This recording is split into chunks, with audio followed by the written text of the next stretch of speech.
For The Last of Us Part 2, we're hoping to create a story that makes a commentary about the cycle of violence and how acts can beget other acts, and show all the different aspects that could come out of it. Not necessarily good or bad, just the different consequences of one's actions. I'm gonna find, and I'm gonna kill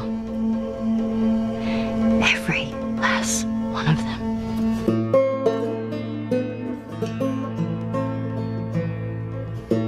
I've heard a lot of people say, why make a sequel to The Last of Us? I didn't even hear the full pitch of the game, but just like the outline of what Neil was wanting to do with this game, I realized, oh, this is something we have to make. This, this isn't even an option. There's absolutely more to do here. There's always the fear that, when you made something great and you're gonna go back to it, you're gonna mess it up. You're gonna mess what made it so special. The test for us was like, can we come up with a story that could, one, stand on its own and be meaningful and have weight, the same kind of feeling we had when we came upon the story for the first one. But also now, because it's part 2, it has to be additive. It has to take the first one into consideration, that if you played both, then you get like a bigger narrative. The thing that Neil really cared about, that the studio really cared about, is honoring Ellie and Joel specifically, and their journey as characters. What is the honest next steps that they would take? What are the truest moves that we could see them do? The Last of Us 2 expands on the first game, both in the relationship between Ellie and Joel, the relationships that we see Ellie having, and just the greater world that we're in, and we see more of it. It's a genre story about this infection that turns people into these crazy monster-like humanoids. The core of it is about these really intimate, intense relationships. At the start of the game, Ellie is 19. She is living in a safe, secure community. We're coming in, 25 years after the outbreak. And you, as Ellie, live in Jackson, which is this kind of somewhat tranquil town in this really messed up reality. She has real community now. She has people who love and care for her, willing to sacrifice for her. Joel is also very settled down. He's now part of a town. He's no longer a smuggler. Actually, the town relies on this guy that is a very capable killer, and that's something these towns in this world need.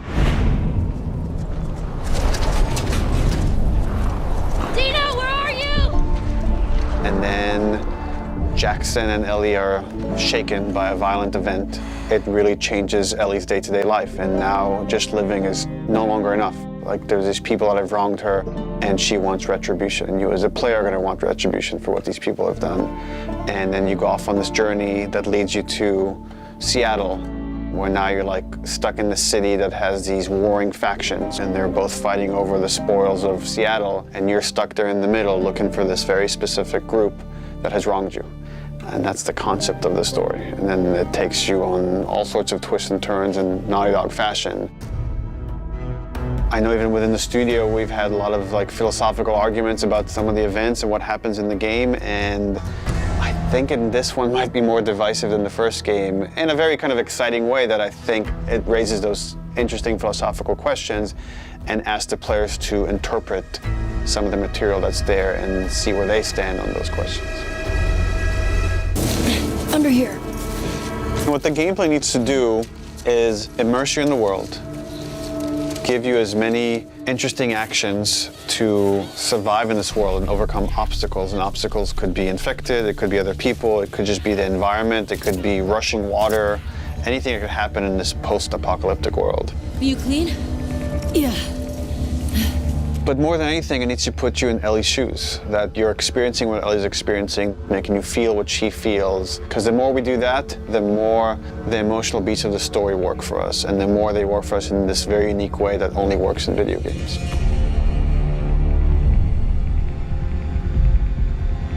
The gameplay philosophy of The Last of Us Part 2 is putting you in the shoes of Ellie and everything that means. It means giving you a threat constantly, as this world has.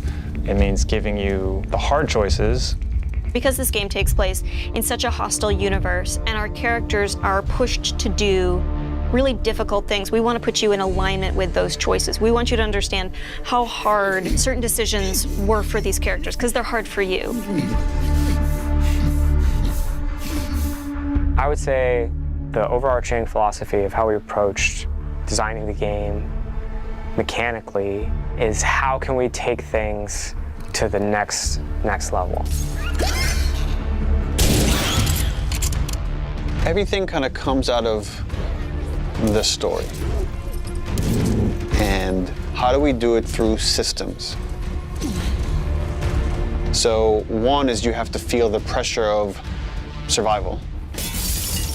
Survive by the skin of my teeth. How do I use all the scrap around me?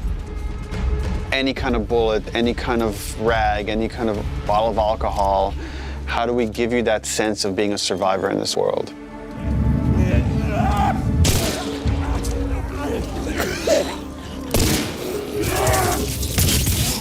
Ellie is very small compared to Joel and more nimble. How do we make you feel like you're not the strongest person in the room, but you still should be able to rise to the challenge and survive, you know, a fight with a bunch of people that are all bigger than you? So therefore it meant creating a character and systems and mechanics that allow you to be much more nimble. And that's where we added a jump button. Deal. In the first game, we had a clamber button, but not really jumping. And here, Ellie can jump. The combat scenarios are much more vertical, where Ellie can use elevation to her advantage. Prone is a huge, huge one. Prone, obviously, it means to lay flat on the ground. Something so simple, again, something that in real life you'd be able to do. Letting the player have access to all their weapons, all the items, crafting, everything while in that position, and it just creates so many more emergent things in gameplay. Now that we have this other state that the player could be in, which are very low to the ground, how else can we use this other than just hiding in vegetation? We're like, well, there's a lot of man-made things or different structures that have collapsed that allow just enough space for you to crawl under, which means that now, as enemies are looking for you, you can crawl under things and hide, and it's just one more way to assess your environment and use it to Ellie's advantage.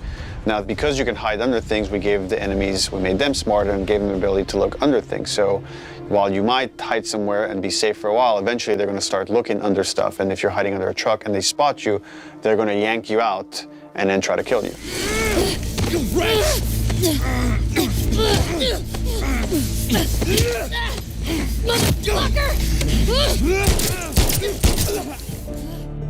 Dodging is a big one, because now with dodge, anytime you're in a scuffle, you have a chance to get away. You have a chance to counterattack. It lets escape be an option as well. Sometimes you just got to run, and that is another part of this world, which is sometimes the threat is so overpowering that you just have to get away. When you are partially hidden, or you're in grass, that means people from afar can't see you, but people from closer can kind of see you. They will eventually acquire you. You're not completely hidden when you're in grass. She went into the grass. Watch yourself. And it makes you as a player become much more aware of your surroundings. Jump, prone, dodge, all these things feed into both exploration and combat, because it lets us expand the space. The size of spaces can be bigger, the intricacy of spaces can be more complex, and it still works exactly as you would expect. So when it came to our level design, we really wanted to challenge ourselves to make a world that really felt like a real space as much as we possibly could, and didn't feel like a series of combat encounters and exploration spaces and then combat encounters that felt like a Hall of Horrors or something, but something that really felt like a space that you could explore that seemed like a legitimate urban environment. And that pushed us to make our level design even more open than it was in the first game, which for us at the time was pretty open. In this game, we've gone so far in making the level design open that there are actually entire story moments, entire combat encounters, like full scripted sequences that you may completely miss. And there are things that we feel like Even though a portion of our player base may never see these things, the fact that when you do encounter them, you feel like you discovered them, it lends them this charm and this magic that I think is unique to games, that, you know, this happened to me because of what I did and what the place I explored to. Crafting is very much about a payoff to exploration, meaning that when you enter new spaces, you want to look around for supplies. You want to open drawers and cabinets and look for different things that will allow you to craft either items that can help you heal, items that can help you attack multiple enemies at once, such as the Molotov or the landmine that Ellie can craft. Items that can help augment your weapons, like the silencer for her pistol, or craft new kinds of ammo. It also gives us tons of interesting gameplay choices and overlaps that you can do in any moment and on the fly. We try to be a game that wants you to make a lot of different decisions in combat as possible. And the way that we've expanded the recipe roster and all of the recipes and how they interact with each other is carefully chosen for the different ingredients and making sure that you always have these interesting decisions to make. We put a much stronger emphasis on the importance of the choices you make in the long term for your character. It'll be useful. Through the weapon upgrade system, through the player upgrade system, there aren't enough resources in a single playthrough to fully upgrade your character. The choices that you make, you're going to have to live with, and we wanted to make sure that all of the choices that you made had a really noticeable and tangible effect on the way that you play.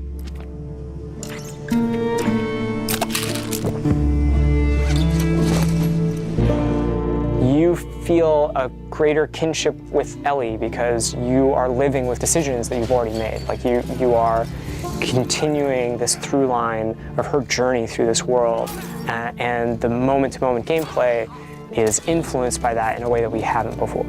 The realization that your choices have these long-term consequences is very much like the nature of the narrative of the game. And I'm happy that the mechanics are supporting that. So one of the things that makes Naughty Dog special is our insane attention to detail.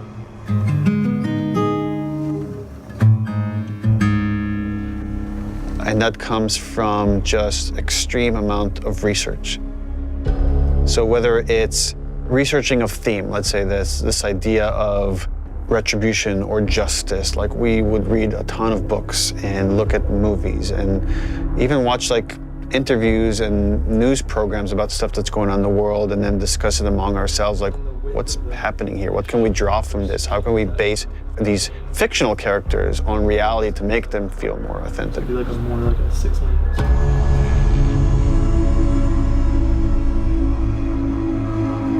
Our hope with this game is to create the most authentic characters that you've seen in a game. Not just Ellie, not just Joel, but that every character you see is dimensional.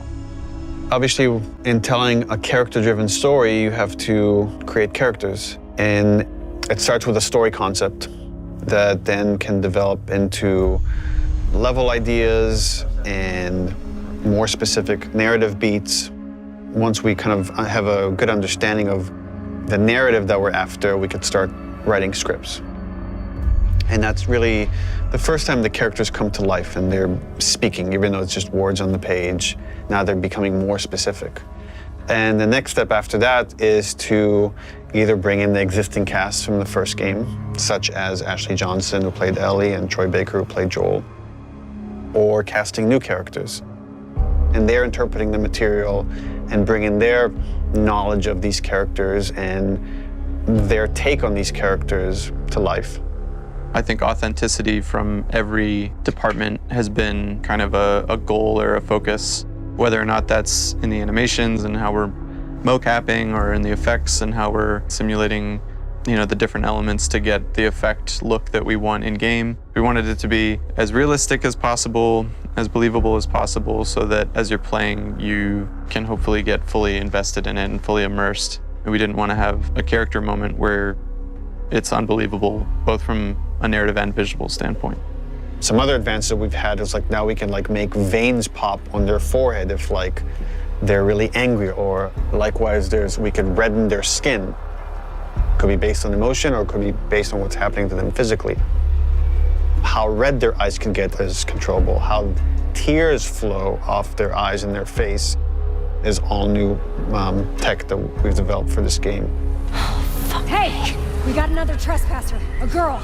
Did you see her? Additionally, we have this human nuance to our human enemies that makes the situations that you're in so much more terrifying and emotionally affecting than they would be otherwise, because at almost every turn we've gone as far as we possibly can go to make our human enemies feel as human as possible. I got something. Infected? Let's get in there. You can hear the enemies calling out, looking for you, and giving you slight little gameplay hints as to what they're gonna do, and so you can try to plan around it. What is it? Someone talk about! We got something. I'll go see what's up. So whether that's the nuance of their awareness system of like what they should know about and when, how they convey knowledge to their friends, to the kind of emotional content of the game. So when they refer to each other by name, when they scream in anguish when they see their friend die, when they scream in anger as they're like kind of trying to hunt you down or attack you, they feel real, and it makes the situation that you're in feel real in a way that you haven't seen before and you might not be ready for. There was a ton of research that was done into foliage and different kind of foliage that exists in different parts of the country to make those areas feel authentic, studying local architecture of wherever we are and making sure that feels authentic. We took 3 trips up to Seattle. We actually got photo scan data of like natural elements in the forests and went through and walked the path of Ellie through Seattle to actually get as much reference that we could. And that was anything from going, inside buildings and taking pictures of signs on the wall to various bus stops and awnings around the world. Like, we're trying to find those kind of iconic details and bring them into the environment that once we get it into the final game, it's like it all comes together to hopefully make something as believable as we can. Hopefully with all these things combined, it gives you the feeling that you're playing a Naughty Dog game. This is what we go for. I feel like these are all real people. I feel like this is a real place. I feel like this was a real situation that I was in, and then I handled it in a way that makes sense if this was real life. The world of The Last of Us is dangerous. Unless you're living in a protected area, there is something lethal around every corner. Once you venture out of your home, you're in danger. And where we're taking the story and where we're taking Ellie is like each step of the way, she's putting herself in more and more danger to bring these people to justice. I would say that the world, in every sense of the word, is bigger than The Last of Us Part 1. Both in scale and the amount of physical space that exists for you to explore, for you to encounter other people. Yeah, this route has its perks. Our hope is to make every corner a challenge, make every decision hard for Ellie. And so we do that not just in the gameplay you experience, but also in the level design. So part of that is making certain experiences really hostile, be it through weather or through rivers or craggy cliffs or slick snow. But we also use it in terms of how blind the player is. Like, what can they see? How safe do you feel? Can you see a threat coming around the corner? You never know if the bullets in your gun are going to be enough. You never know if you can stop and bandage your arm. You can never fully breathe. And we want you to be in alignment with Ellie, who can never fully breathe when she experiences this trauma. For Jackson specifically, we wanted to make it feel like a very close-knit kind of community that's focused on family, focused on sustainable ways of living. I obviously have the hydroelectric dam generator that's powering the town, so we have, electricity in Jackson, which is not something that maybe players would expect to see in the world. But given that we're further in time, we wanted to show that there are certain people dedicated in the world to rebuilding a life that doesn't revolve around killing people and scavenging. As you walk around the town, you can hear kids laughing. You could see people going into restaurants and eating, and it's a very kind of tranquil town. Now, we know there's all these horrible things happening outside the walls, but they've been able to protect the innocence of this town. Jackson, in many ways, represents what is at stake for our characters, a life of peace and relative comfort, a life where you can fall in love, a place where children can play and it's okay. And I think, you know, when we were looking at building out Jackson, it's like, okay, how many of those moments can we represent? What's awesome about the world of The Last of Us is it shows just how precious the things that we take for granted in our everyday lives, how precious those things really are.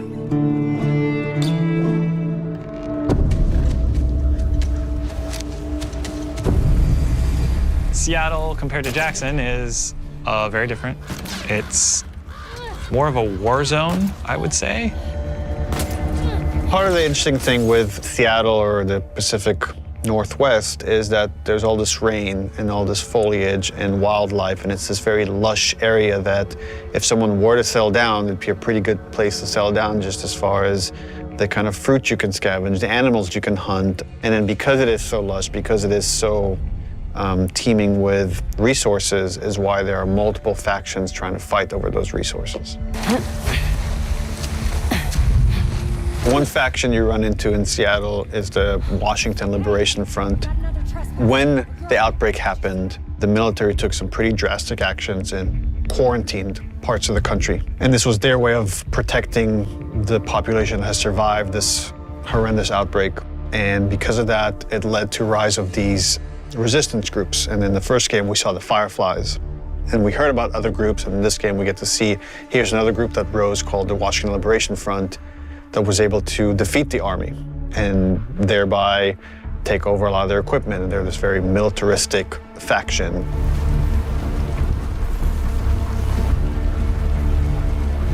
And at the same time, you have the Seraphites. And they're a religious group that also came up out of the outbreak that believed that the pandemic came because of sin.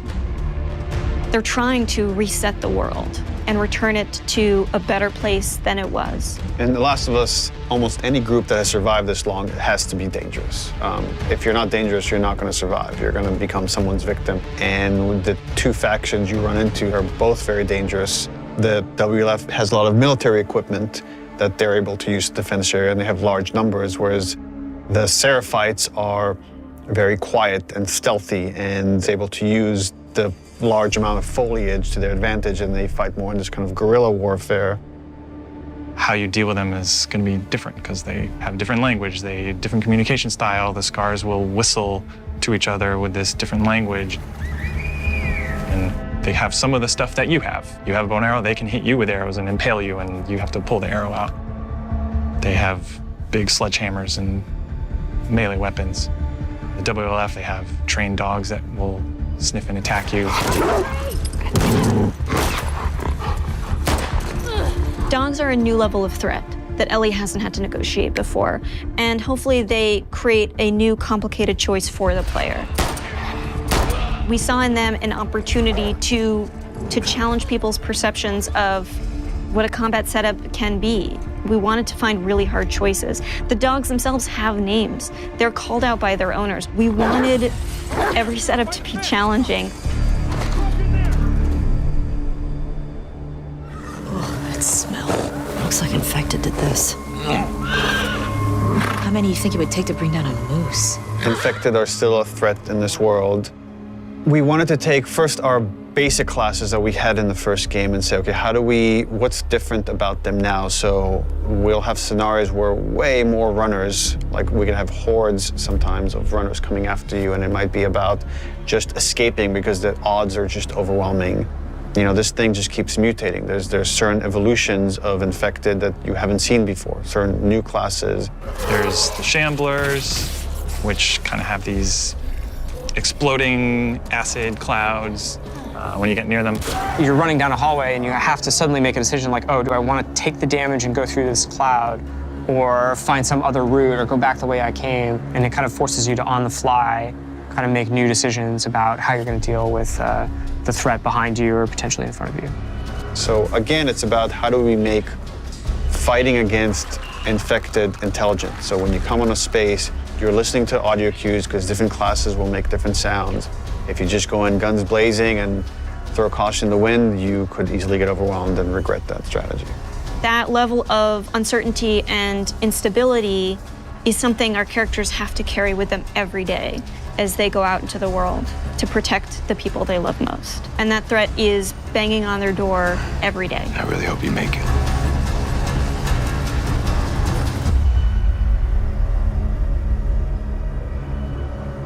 PlayStation